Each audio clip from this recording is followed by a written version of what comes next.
Hello together, my name is Lutz Michaelis. I am from Technik Ohne Grenzen, or Technology Without Borders, or in Portuguese, Técnicas Sem Fronteiras. We are here in Brazil presenting our agroforestry project, and I'm here with Gustavo. We made this project possible. We will make this interview in Portuguese so it'll be easier, but you can activate the information beneath with the text and you can read it in German and in English. So, então, bom dia, Gustavo. Bom dia. Boa Tudo tarde, bem? né? Boa tarde já, isso. Então, o Gustavo é nosso agrônomo, pode falar um pouco sobre você que te trouxe para esse projeto? Então, eu sou o Gustavo Tramontim, sou engenheiro agrônomo. Comecei a trabalhar com plantação, planejamento de sistemas agroflorestais fazem 5 anos. Também tenho trabalhado com capacitações e orientação técnica para agricultores na produção orgânica agroecológica. Então, esse ano eu comecei a minha empresa de consultoria, Agroforestry Pro, com o objetivo de proporcionar capacitação e soluções, né, técnicas para que pessoas e organizações como a TSF possam implementar práticas de produção mais sustentáveis, né, que combinem a produção agrícola com a restauração ecológica da paisagem. É isso. Então, quando a gente se conheceu, quando fiquei sabendo da ideia do projeto, me interessou bastante, né? Está numa região aqui que precisa muito dessa tecnologia da agrofloresta. É isso aí, já estamos no tema então, agrofloresta. Nós estamos aqui em Arroio do Silva, que é uma pequena cidade entre Florianópolis e Porto Alegre, no estado brasileiro Santa Catarina. E aqui estamos no litoral, o mar está poucos quilômetros de nós. E então, Gustavo, onde nós estamos aqui? O que é isso tudo isso? Então, nós estamos numa região litorânea, que você falou. São solos arenosos, de baixa fertilidade natural, né? Tem a presença desse constantemente, tirando a umidade do solo. Então é uma região bastante difícil para a agricultura, né? São poucos agricultores que permaneceram aqui, né? Aqui o Serrimar é uma propriedade delas, né? Então a agricultura convencional aqui tem dificuldades. Então a gente precisa partir para um sistema que recupere os solos e crie um ambiente propício para a agricultura, né? Então, através da agrofloresta regenerativa, nós vamos tornar isso possível, né? E o que são as diferenças entre uma lavoura normal, monocultura, tudo salada, uma cultura só, e agrofloresta? Sim, aqui na região, 50, 40 anos atrás, a agricultura era basicamente mandioca, cultivo de mandioca, um sistema tradicional que é basicamente o desmatamento da área e fogo para preparar a área, né? Então, era uma agricultura que tornou ainda mais difícil o sistema de agricultura, que tornou a produção cada vez mais difícil aqui, né? E a grande diferença da agrofloresta é isso, permite a recuperação do solo, recuperação do solo, produzindo alimento, produzindo uma diversidade maior de alimentos para as populações rurais, estabelecendo floresta. Então aqui é uma região quase sem florestas, e além disso fixando carbono da atmosfera, né, pro solo, diretamente para o solo. Então a diferença desse sistema também ainda é que é um sistema que visa cada vez mais a independência de insumos. Né? Na agricultura convencional, de base química, já vem todo um pacote pronto da indústria, com agrotóxicos, com fertilizantes químicos, né? E o agricultor está sempre naquela dependência, né? Sempre alto investimento, alto gasto. Sempre buscando dinheiro com o banco, sempre trazendo insumo de fora. Então aqui a ideia é justamente o contrário, é possibilitar que a adubação, a fertilidade seja criada no próprio lugar, né? Produzindo alimento ao mesmo tempo. Perfeito. Então, como o Gustavo já falou, nesse sistema de agrofloresta tem várias vantagens e funciona em todos os biomas. Claro, sempre deve ser adaptado na realidade local, por isso agrônomos e especialistas como o Gustavo estão ajudando nós nesse projeto, certo? Então esse conceito, na verdade, não é uma coisa nova, né? Então de onde surgiu essa coisa e como chegou no nosso tempo hoje em dia? Sim, aqui nas Américas, no Brasil, toda a América Latina, né? várias outras partes do mundo também, mas aqui a gente pode citar o exemplo da agricultura que era feita pelos indígenas. Eles faziam agricultura nas clareiras das florestas quando as árvores caíam, aproveitando espaços abertos para cultivar o aipim, milho, feijão. Alguns faziam até podas de árvores, né? Então era um sistema integrado com a natureza, né? E quando os europeus chegaram aqui, eles não conseguiram entender que aquilo era agricultura. E diziam que os índios não faziam agricultura, mas na verdade eles faziam uma agricultura já bastante integrada com a natureza, né? Então a agrofloresta vem disso, né? E hoje, nos nossos tempos, quem trouxe esses conceitos que tinham ficado esquecidos lá atrás dos indígenas, das populações tradicionais, foi o Ernst Goethe, que é um pesquisador e agricultor suíço, e buscou essas técnicas, né, com os agricultores mais antigos, e no Brasil e em outras partes do mundo também, e colocou em prática na fazenda dele na Bahia, colocando essas práticas, essas técnicas em prática e aprimorando elas. Ele criou a agricultura sintrópica, né? Nomeou a agricultura, essas técnicas todas e esse conjunto de agricultura sintrópica. Com esse processo ele recuperou as terras da fazenda dele, uma área de 500 hectares totalmente degradada. Então ele transformou numa floresta altamente produtiva, com produção de cacau. E hoje já estão sendo, nos últimos 10, 15 anos, já começou a ter mais digamos, repercussão, né? As pessoas mais impacto. As pessoas começaram a conhecer mais esse sistema de produção, né? Então hoje já tem projetos quase no Brasil todo e em várias partes do mundo também nessa linha do Ernst, que é bem impactante.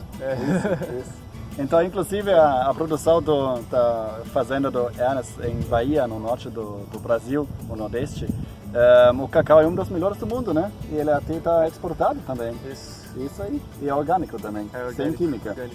Na verdade, ele não usou insumo nenhum para criar aquela floresta toda, né? Foi só com processos naturais, agricultura sintrópica. Isso aí. Então, trabalhando com natureza, né? Processos naturais. Isso é mesmo. Certo. Muito obrigado, Gustavo. Obrigado. Então, nós vamos fazer agora a segunda parte do vídeo, onde nós vamos mostrar um pouco mais em detalhe aqui o que nós plantamos aqui nos últimos 3 dias e como funcionam essas técnicas. Muito obrigado.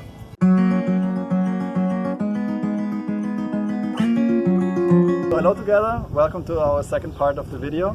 So now Gustavo will explain a little bit about our particular system here and how everything works. So, Gustavo, esse sistema que nós plantamos aqui nos últimos 3 dias, né, é bem complexo, eu também mesmo participei e aprendi bastante, né.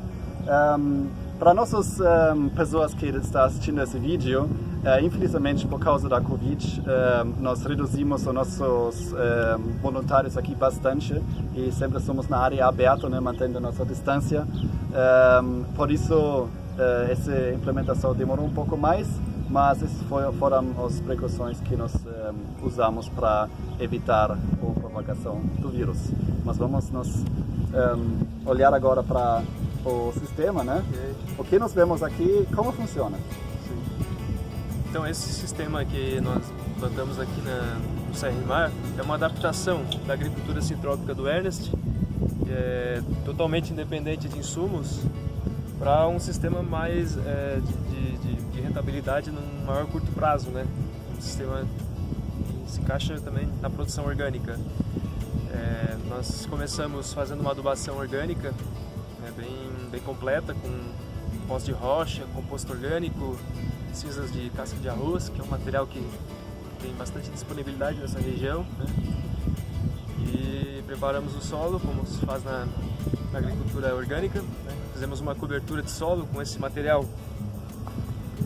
que é a casca de arroz, né? Tem bastante disponibilidade aqui na região, e com isso um sistema que permite a produção de alimentos em um ciclo curto e também a recuperação do solo, né?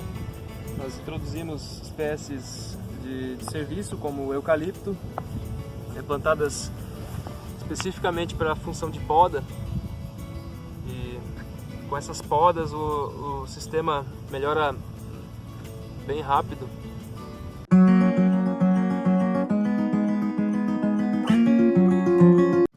Agora vamos falar um pouco sobre planejamento também. Como o Gustavo nos ajudou também no planejamento do sistema, ele também fez um projeto técnico que nós temos aqui. E esse projeto técnico inclui não só o planejamento das linhas aqui, mas também quais culturas são plantadas quando e o que vai ser o retorno disso em tantos anos. E além disso também o manejo que é necessário em cada etapa e cada mês do ano. O que nós vamos explicar aqui agora é o planejamento técnico das linhas, que vocês podem ver aqui. Esse manual também tem disponível no site da Técnicas Sem Fronteiras. Caso vocês tenham interesse, podem entrar em contato conosco. Então vocês podem ver as linhas aqui nesse manual, são as linhas que nós vemos aqui nesse sistema. E o Gustavo agora pode explicar um pouco mais sobre isso. Ok. Então aqui nesse sistema, como é uma propriedade pequena, nós optamos por fazer linhas de árvores frutíferas mais espaçadas, né? Temos dois tipos de linhas de árvores frutíferas aqui. Temos as que são de crescimento mais rápido, que começam a produzir com 3, 4, 5 anos, como citros, lixia, a temoia, né? Que estão espaçadas em 12 metros. 12 metros de distância entre cada uma dessas linhas. E no meio nós temos linhas de produção de frutas nativas de ciclo mais longo, que levam 10, 15 anos para fechar, né, sua copa, para ocupar um espaço maior. Então nesses 12 metros é possível cultivar culturas anuais como hortaliças, feijão, aipim, milho por mais tempo, por até 6, 7 anos, né, antes que a floresta se feche, né, antes que a produção de frutas comece, efetivamente. Então nós temos espécies aqui que levam 10 anos para produzir frutas, como a drumichama, por exemplo. E no mesmo berço foi plantado o ipê. As duas árvores são de estratos diferentes, ocupam posições diferentes.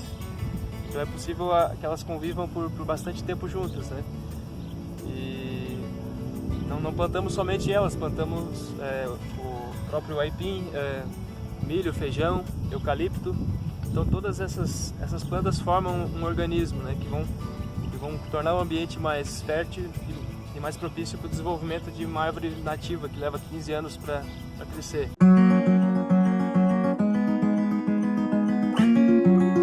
Então nós introduzimos um elemento chave aqui, uma espécie chave para o desenvolvimento da agrofloresta, que é o aipim, mandioca, é conhecido também como mandioca em algumas regiões, macaxeira. Aqui na região é conhecido como aipim. São essas estacas aqui, as ramas, né? E elas são usadas eram usadas pelos índios para plantar floresta. Eles plantavam aipim dessa maneira como está plantado aqui, né, em pé, a maniva em pé. Normalmente os agricultores plantam ela deitado, de lado, e enterram ela toda. Então aqui a gente planta em pé. E plantaria sementes de árvore atrás dela, né? Então o aipim iria crescer e fazer uma espécie de um viveiro para que essas arvorezinhas, sementinhas, crescessem melhor, né? Então nós usamos o aipim aqui para essa função, né? Além de produção de alimento, um alimento que é muito consumido no Brasil inteiro, ele também cria melhor as árvores, serve como uma proteção para as árvores, né? E nós plantamos aqui então uma muda de lixia, né? Uma espécie frutífera que leva 4, 5 anos para crescer. Se nós tivéssemos plantado ela sozinha, deixado sozinha, ela iria ter muito mais dificuldade do que vai ter agora com aipim e outras espécies que foram plantadas aqui, como milho, feijão, que vão formar essa placenta que nós chamamos. A placenta é uma estrutura que protege o embrião, protege o bebê, né? Que no caso é a floresta de frutas aqui, a lixia, né? E outras árvores.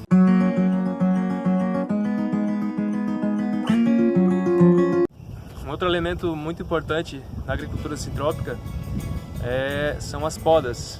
plantação de árvores e espécies especificamente para serviço, para poda.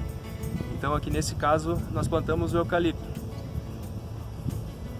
O eucalipto é a espécie que melhor cresce nessa região, né? Existem em outras regiões, em outros solos mais férteis, podem ser plantadas outras espécies, mas aqui o melhor que a gente encontrou foi o eucalipto, e mais acessível também, mais barato, né? Mudas acessíveis e baratas.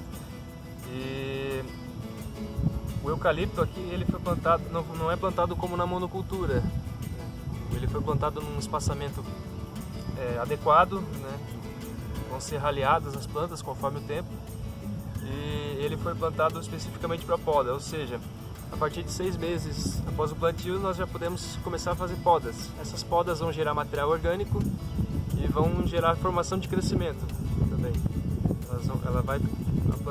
O eucalipto ele é uma das plantas que faz mais fotossíntese, um dos campeões de fotossíntese. Então, fotossíntese é a fixação de carbono da atmosfera para o solo. Então, o eucalipto tem essa função. Ele, ao crescer, ao rebrotar de novo, ele vai transmitir informações de crescimento para as culturas do nosso interesse, como os citros. Então, isso torna o sistema menos dependente de insumos, né? e mais resiliente, mais saudável.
Temos aqui algumas tecnologias de baixo custo para a produção orgânica, como os micro-organismos eficientes, que são basicamente micro-organismos da mata, que nós coletamos na mata, que vão trazer fertilidade para o solo, vão ajudar as culturas a se estabelecer melhor, sem doenças, sem pragas. E é uma tecnologia de custo baixo, né? Basicamente são materiais que são disponíveis facilmente na região, né? E nós coletamos esses micro-organismos com arroz nas folhas da mata, né? E depois multiplicamos eles nesses litros com água e melado. E essa ainda é uma tecnologia bastante simples, né, que o agricultor pode estar fazendo em casa, Mas já existem outras tecnologias que também estão sendo aplicadas por agricultores maiores, mais tecnificados, que são a propagação de colônias específicas de micro-organismos, né, para cada solo. Então é um sistema bastante interessante, né, que está sendo desenvolvido e tem muito a crescer ainda, né. Aqui nós pegamos micro-organismos de uma mata próxima, a 1 quilômetro daqui, e sempre deve ser coletados esses micro-organismos em matas próximas da área de produção, né, que são micro-organismos adaptados ao local. Então nós vamos pulverizar isso no solo hoje e daqui 30 dias também. Nós vamos colocar uma medida de 500 ml para 5 litros de água.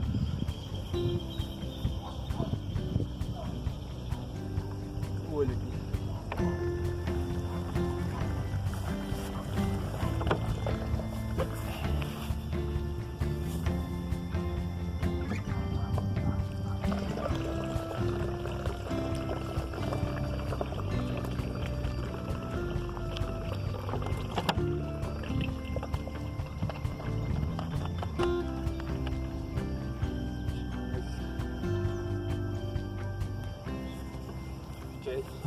Agora vamos pulverizar.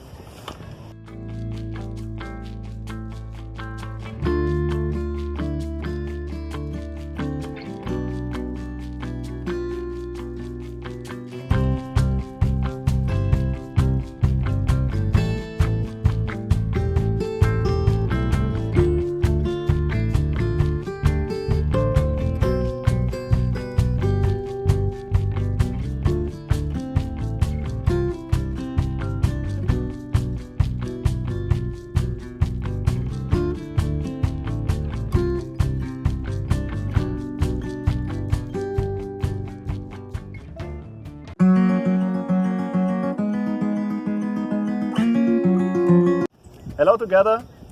Now I'm having an interview with our most important partner here, Umbaudo Rosa.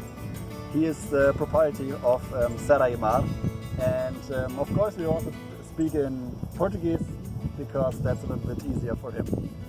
Então, tudo bem, Umbaudo? Tudo bem, Lutz? Tudo bom? Okay, tudo certo. Certo. E aí, o que você achou dos últimos 3 dias que nós estamos fazendo esse trabalho aqui conosco? Eu estou maravilhado, né? O sistema de agrofloresta é um sistema que eu acompanho já há muito tempo, cultura sintrópica. Não tinha o entendimento, eu tinha só o acompanhamento, né? Só dando umas olhadas, pesquisando, né? Mas não é nada comparado do que está aqui próximo, presente, né?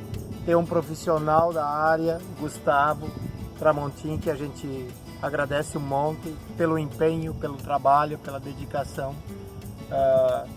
É importantíssimo ter profissionais assim conosco, né? Porque é um bebê que está nascendo aqui no nosso estado de Santa Catarina. Estamos começando um projeto maravilhoso, né? E tenho certeza que vai ajudar muita gente da nossa região. Isso aí, certo. E nem começou de zero, né? Então, talvez pode falar um pouco mais como começou esse projeto aqui, como se abriram as portas para nós dois, né?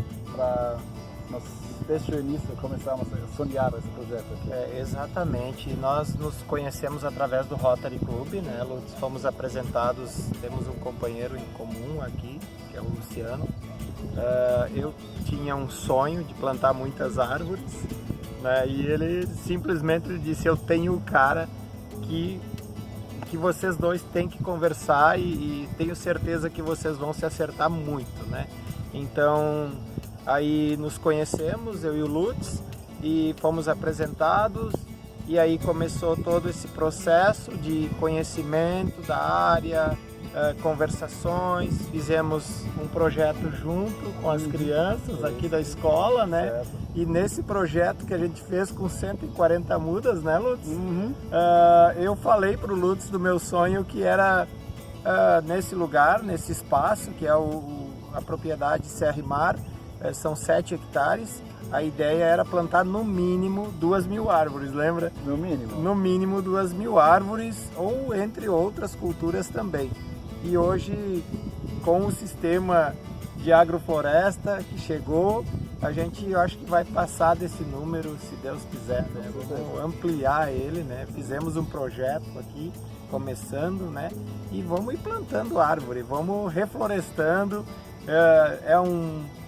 É um projeto fantástico, que nem eu já disse, então é maravilhoso. Estamos muito honrados de ter vocês aqui conosco, que só vieram a somar, né? Só vieram unificar esse sonho e está se tornando realidade, né? Daqui uns dias vamos ir filmando mais e vamos mostrando as plantas nascendo, né? A preparação do solo, importantíssimo, né? Então é fantástico, muito bom. Para quem queria plantar 2.000 árvores, nós vamos passar disso com certeza e ver ela brotar, ver ela nascer, ver ela florir e com muitos frutos, se Deus quiser. É isso aí. Então o Baldo abriu as portas dele mesmo, né? E o nosso projeto aqui não só abrange o plantio da agrofloresta, mas também ter um centro de educação também, porque a multiplicação desse sistema, dessa tecnologia aqui no Sul, e um dos pontos mais importantes desse projeto. E como nós temos aqui esse campo demonstrativo que também vai produzir, vai mostrar ainda mais que o sistema está funcionando aqui no Sul também, ainda no litoral. Então é um projeto de demonstrativo bem importante que no futuro vai levar bastante impacto, né? Então eu gostaria de perguntar a você também o que você acha que vai para frente com esse projeto, o que você vai estar vendo no futuro? Lutz, eu só não vejo assim as plantas, né, também elas crescendo, mas como eu vejo também agora a gente fazendo o galpão que hoje vamos ver lá, né, para trazer, vamos montar a sala de aula também. A ideia é que nem tu falou, um centro cultural, né, e mostrando para o pessoal que funciona, que esse sistema funciona e que outros agricultores também a gente possa aí, né, desencadear aí um conhecimento maior, né, para eles também, né, que eles desenvolvem suas propriedades também, né? Então isso é importante. E ainda falando mais do sistema, além do agroecológico, do sistema assim orgânico, que todo mundo diz que tem que passar veneno, a maioria das pessoas tem que dizer que passa veneno nas plantas para elas darem, para elas florir, e aqui no Serrimar a gente é orgânico, a gente é do tempo que tem que deixar a planta crescer, tem que deixar a planta se desenvolver pelo solo, por ela, né, si. Então a gente vai ver que vai produzir sem precisar usar agrotóxico nenhum. Essa é a parte mais impressionante, isso aí, né, desse sistema, né? Porque a produção orgânica, né, está crescendo muito aqui no Brasil nos últimos anos e as pessoas ficam cada vez mais interessadas e ligadas nessa questão. E o sistema agrofloresta traz vários benefícios que nós já ouvimos de Gustavo, que nós trazemos aqui para Serra-e-Mar, mas também queremos trazer para outros, né? E para finalizar, nós não fazemos os projetos sozinhos, né? O Baldo ajuda-nos um monte, né? A rede Ecovida, que ele faz parte, que são agricultores orgânicos autoavaliados, que eles se ajudam entre si, também faz uma grande parte disso. E não para esquecer a Universidade Federal de Santa Catarina, também em Araranguá, que abriga a nossa associação aqui no Brasil, e também o Rotary, né, que acabou fazendo esse projeto possível, né? E a gente tem que salientar muito a rede Ecovida também, que graças a ela a gente conheceu o Gustavo Tramontini. Exatamente. Porque a gente ia buscar profissional de longe, de outro estado talvez, sim, sabendo que tem um no quintal de casa, né? Então vamos trabalhar com gente que conhece o solo, que conhece a nossa região, e a funcionalidade, né, do lugar e das plantas tem mais chances de dar certo, né? Então isso é importantíssimo, ter uma rede Ecovida que nos acompanha, que tem os alicerces, as bases também, para a gente ter o conhecimento mais perto da gente, né? Exatamente, é isso aí. Essa é a ideia do projeto, dando certo, né? Então muito obrigado para assistir esse vídeo, vendo nós nas redes sociais também, a Técnica Sem Fronteiras, e até próximo. Muito obrigado, vielen Dank.